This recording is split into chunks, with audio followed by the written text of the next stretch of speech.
Olá, o meu nome é Cioneide, espero que todos estejam bem. O meu RU é 21 77 950. Sou acadêmica da Uninter, Centro Universitário Internacional, curso licenciatura em Pedagogia. Estou aqui para dar continuidade a mais uma parte do nosso estágio de extensão no ensino médio, no qual o tema é a importância da sociologia para os adolescentes.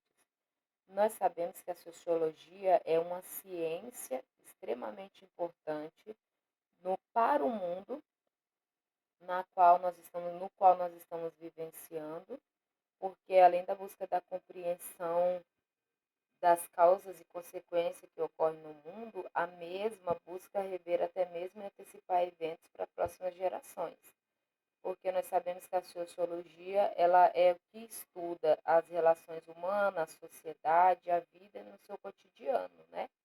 E aqui eu quero fazer algumas perguntas para vocês e automaticamente responder. E chamou minha atenção, porque no nosso dia a dia, muitas vezes, nós não paramos para pensar sobre a importância da sociologia nos nossos dias. E a sociologia, ela está em nossas vidas, porque a partir do momento que você convive com outras pessoas, a partir do momento que você tem uma interação com outras pessoas, você está vivendo a sociologia, né? E a primeira pergunta é: qual é a importância de estudar a sociedade em que vivemos?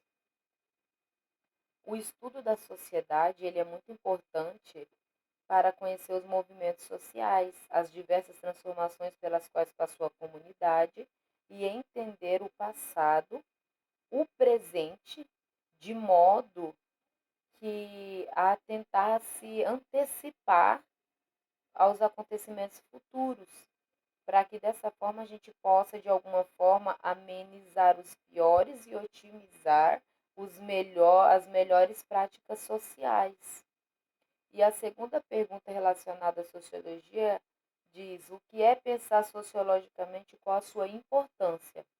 O pensar sociologicamente significa pensar em todos, em uma sociedade composta por várias pessoas de diferentes classes sociais, todos com suas diferenças. E tendo isso em mente, temos que pensar em um meio que todos possam ser atendidos de maneira devida em todas as áreas do nosso país. Então, pensar sociologicamente é quando você pensa no outro, quando você vai tomar uma atitude, quando você vai fazer algo que vai refletir na vida de alguém. Então, dessa forma, quando você pensa assim, automaticamente você vai tornar uma sociedade melhor, mais construtiva, porque você vai pensar no que pode favorecer o próximo e assim fazer uma construção melhor do nosso país, para construir uma sociedade melhor. A terceira pergunta é: como se caracteriza a vida em sociedade? O ser humano, ele não vive apenas pela escolha, mas porque a vida em sociedade é uma necessidade, né? O ser humano não vive juntos apenas por uma escolha, mas porque a vida em sociedade é uma necessidade.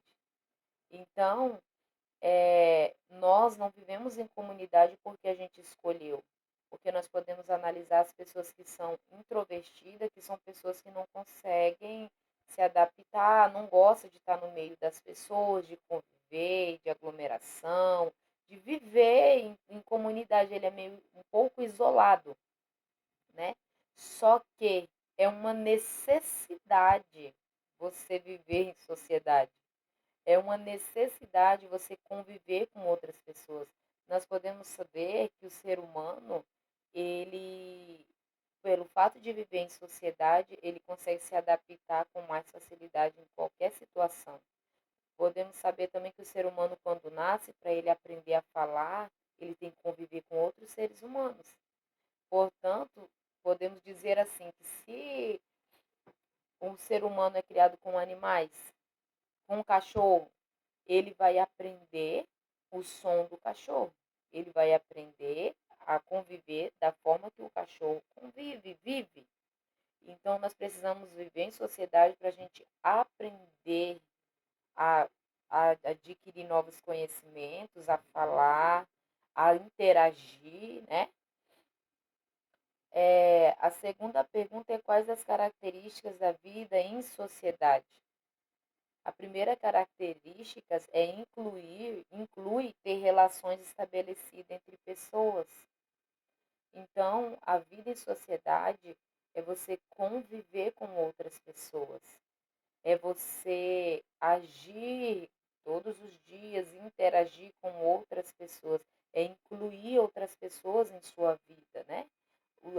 Outro é relacionamento, pode ser direto, organizado, desorganizado, consciente ou inconsciente. Então, a outra característica é um relacionamento direto. Muitas vezes não é direto, como aquela pessoa que você nunca viu na rua, mas você passou por ela, deu um bom dia, deu uma boa tarde. A maneira com que você convive organizada é a rotina que você cria na sua casa.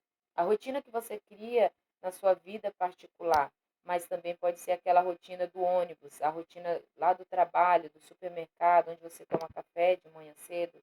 É uma rotina desorganizada, podemos dizer assim, e também consciente. É quando você vai, você combina, você sabe que você vai chegar em tal lugar e você vai conversar com alguém, você marcou um encontro. Inconsciente é aquela que é natural, é, é consciente, podemos dizer que é aquela que você sabe que vai dar um bom dia para todo mundo. Que você sabe que vai passar todos os dias e vai ver aquela pessoa no ponto de ônibus. Que você sabe que vai passar, que é as mesmas pessoas que você passa na rua, que você vai trabalhar. Eu acredito que é inconsciente pode ser dessa forma também. E eu quero falar também um pouco sobre a sociologia no mundo, né? Porque a sociologia ela não foi criada no Brasil, nós sabemos disso, que tem o tripé da sociologia. E eu quero falar um pouco sobre a sociologia dos Estados Unidos, que diz que a sociologia ela surgiu nos Estados Unidos como um caráter duplo, ou seja, como uma ciência prática voltada para a ação e para as reformas sociais, e como uma ciência sistemática voltada para a explicação da realidade social, né? A Universidade de Chicago foi fundada em 1890 pelo magnata do petróleo John Rockefeller e recebeu os primeiros alunos em 1892. Nela foi criada o primeiro departamento de sociologia dos Estados Unidos sob a direção de Abion Small. E no início de seus trabalhos, os sociólogos, dos seus trabalhos sociólogos, a Universidade de Chicago deu preferência à pesquisa empírica, procurando conhecer, por meio da observação direta, a dinâmica das relações sociais.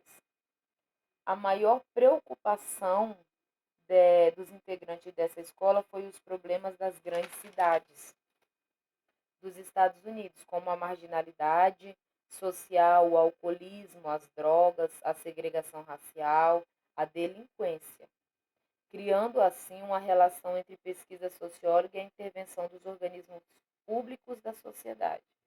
Então, quando fundou a escola de sociologia, quando eles começaram a levar para o ambiente escolar, eles viram que o problema era bem maior, porque a sociedade estava corrompida, né? A marginalidade da social estava grande, o alcoolismo, as drogas. Então, eles precisavam fazer uma junção acerca disso. Eles precisaram fazer uma junção sobre levar a sociologia para a escola e conseguir resolver a situação que estava numa sociedade como um todo. Em 1895, Abion Small fundou o American Journal de Sociologia e em 1907 ele participou ativamente da fundação da Sociedade Americana de Sociologia. Ele publicou com George Vincent, em 1894, talvez o primeiro manual da sociologia para estudantes, intitulado Introdução ao Estudo da Sociologia. E então nós podemos ver que em 1907 começou um grande movimento sobre a sociologia, né? porque ele começou a participar, o fundador começou a participar ativamente sobre isso, ativamente do jornal no qual ele publicou, ele começou a agir mais pessoalmente, né, sobre todas essas áreas. E eu acredito que ele ali, participando ativamente, ele começou a ver a realidade, porque nós sabemos que é uma realidade muito diferente das classes sociais.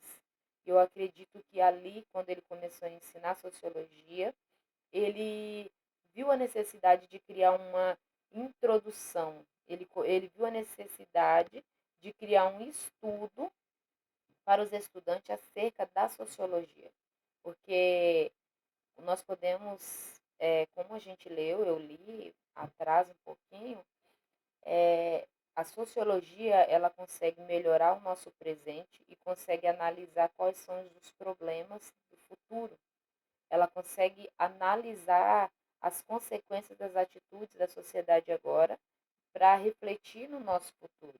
E isso é bem interessante. Eu acredito que no desempenho dele sobre a sociologia nesse jornal, na, na sociedade em si, fez ele ver, né, enxergar a realidade das duas situações, das duas coisas, das duas formas de viver. E eu achei bem importante, bem interessante essa introdução para os estudantes sobre o que é sociologia, porque ainda no mundo de hoje, ainda nesse momento que nós estamos vivendo agora, não é algo ensinado, eu acredito que não é ensinado da forma que deveria ser. Ela não é tão viabilizada como deveria ser. Ela não é tão. Não tem uma grande. Não abrange a forma que deveria abranger dentro da escola. A sociologia ela é apenas uma matéria, uma vez por semana, na qual é falado praticamente o básico sobre como foi fundado os países que foram fundados. E quando, na verdade, teria que ser uma matéria importantíssima, porque é a matéria que vai falar sobre a sociedade em que vivemos, sobre a realidade que nós estamos vivendo, né? No Brasil, a sociologia da educação se desenvolveu a partir do movimento conhecido como Manifesto dos Pioneiros na Escola Nova, em 1932. Então, demorou um pouco também para chegar até o Brasil essa, né, o desenvolvimento da sociologia, o conhecimento da sociologia. Então, durante o regime militar, a disciplina de sociologia havia sido banida do ensino médio brasileiro. Somente na década de 80, após o fim da ditadura, foi que a sociologia foi reimplantada nas salas de aula como uma disciplina do ensino médio, porém de forma facultativa. A sociologia costumava ser uma matéria obrigatória entre o ano de 1925 e 1942, tornando-se optativa depois desse período. Porém, é, boa parte das escolas continuaram ofertando a matéria, independente se era obrigatório, né, optativo ou não, a escola decidiu manter a matéria, decidiu continuar lutando, né? Eu acredito que esses professores da época, eles já viam a necessidade de informar os alunos sobre a sociedade. Ela se tornou obrigatório novamente no dia 2 de junho de 2008 e através da lei 11.648, que tornava tanto a sociologia como a filosofia matérias obrigatórias no ensino médio nacional. Porém, em 2001, o presidente do Brasil da época, o Fernando Henrique Cardoso, ele revogou uma lei que obrigava o ensino dessas matérias na educação no geral. No entanto, apenas em 2006 a sociologia e a filosofia se tornaram novamente obrigatórias. No dado momento, ainda não havia sido definido as séries do ensino médio nas quais as matérias seriam ministradas. Então, em 2008, através de um parecer do Conselho Nacional da Educação, a sociologia realmente voltou a ser obrigatória em todo o ensino médio. O doutor em educação Geraldo Baduin, no ON, ele expressou as suas dúvidas sobre o ensino da sociologia ainda no ano de 2008, em um livro que ele fez, né? Em um livro que ele escreveu. Geraldo ele questionou como seria ensinada a sociologia e que sociologia estaria sendo ensinada e até se os professores estariam preparados para cumprir o objetivo dessa disciplina. Nós podemos ver que a sociologia ela é algo tão, de certa forma, intenso, que você tem que saber o que você está falando, você precisa conhecer o que você vai ministrar em sala de aula. E esse escritor, ele foi bem sucinto, né, na sua pergunta. Que sociologia que eles iriam ensinar? Porque é muito fácil criar uma história bonita, tranquila sobre a sociedade, só com pontos positivos. Quando na verdade a sociedade tem vários tipos de seres humanos, de pessoas com pensamentos diferentes, com escolhas diferentes, e que muitas vezes traz um debate muito complexo, traz uma situação muito complexa sobre cada um, sobre as suas opiniões, né? Traz diversas opiniões, na verdade.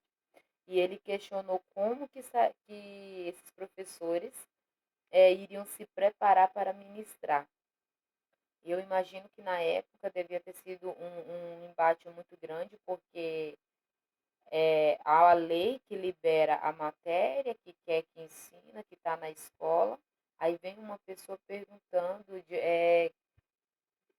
se posicionando acerca do que é a sociologia, o que, que eles vão explicar, o que, que eles vão falar. E isso vai gerar dúvidas. Por que, que esse escritor veio perguntar exatamente isso, né? Quando a matéria foi liberada na escola, chega uma pessoa questionando como seria ensinada essa matéria, qual seria a realidade dessa matéria. A sociologia, ela no ensino médio, ela tem como objetivo confrontar a realidade social e política, para que os alunos se tornem mais profundos e tenham uma visão crítica da realidade, que era o que eu estava falando. É muito fácil você entrar em uma sala de aula e começar a citar pontos positivos da sociedade. É muito fácil você explicar a fundação da sociologia, quem fundou, quais são os tripés da sociologia, qual é o objetivo dela. Quando a realidade é bem diferente. É mais complexo do que podemos imaginar você entrar em uma sala de aula e começar a contar a realidade em que a sociedade se encontra, sobre a marginalização, sobre as drogas, sobre os adolescentes que estão muitas vezes se perdendo no meio da sociedade, sobre a falta de estrutura e de conhecimento que muitos não têm sobre a sociedade, né? Então, o papel da sociologia como um todo é inserir na vida das pessoas um momento de reflexão sobre a forma que vivemos em geral. A sociologia ela veio para a gente refletir sobre o que nós estamos fazendo da nossa vida, o que nós estamos fazendo que possa ajudar o nosso próximo e a sociedade em geral. E isso é muito interessante, porque os adolescentes de hoje em dia, nessa era de tecnologia, eles só enxergam um palmo na frente do nariz deles. Eles não conseguem interpretar o que a sociedade está virando, o que, que a política, o que está acontecendo na política, o que, que vai ser, como vai ser o futuro deles, como vai ser, quais são as expectativas deles para o futuro. A gente não vê adolescentes assim, são raros. A gente vê pessoas envolvidas no presente, apenas no presente, apenas no que a tecnologia tem para oferecer de mais fácil, né? Que é a partir dela que podemos formar alunos mais conscientes. É a partir dessa matéria da sociologia que nós podemos formar alunos com pensamentos concretos, alunos que sabem o que estão fazendo e o que querem, o qual é o que tenha um objetivo de vida, trazendo dessa forma uma melhoria para a sociedade, porque se você ensinar alguém a como lidar na sociedade, ensinar alguém a criar expectativas boas, pessoas que sabem a sociedade que eles estão incluídos, como está em volta deles, automaticamente você vai formar um adulto com uma mente estabilizada, com uma mente que consegue adquirir coisas, consegue adquirir conhecimento para distribuir, né, para compartilhar com outras pessoas. O Emmeline Durkheim já afirmava que a educação que edifica e representa o que há de melhor em nós. Eu achei essa frase excepcional. É a educação que edifica e representa o que há de melhor em nós. Então, você ser educado de uma forma inteligente vai fazer refletir o que há de melhor em você, né? Vai refletir o que há de melhor na sua vida, vai refletir o que tem de melhor em você para compartilhar com outras pessoas. A educação ela é fundamental em todos os sentidos.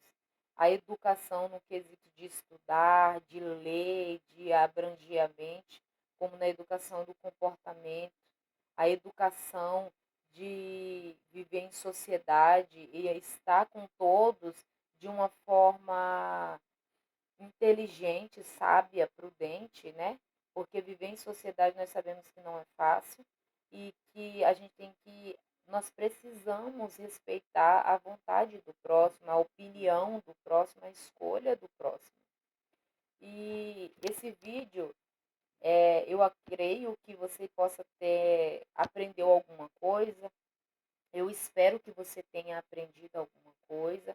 No próximo vídeo eu vou dar continuidade sobre a educação, a sociologia na educação brasileira, dentro da sala de aula, em relação aos adolescentes, aos jovens, o que eles podem esperar da sociologia, né? E o que a sociologia pode oferecer para eles de uma forma que potencialize a educação futura desses jovens e adolescentes, ok? Até logo!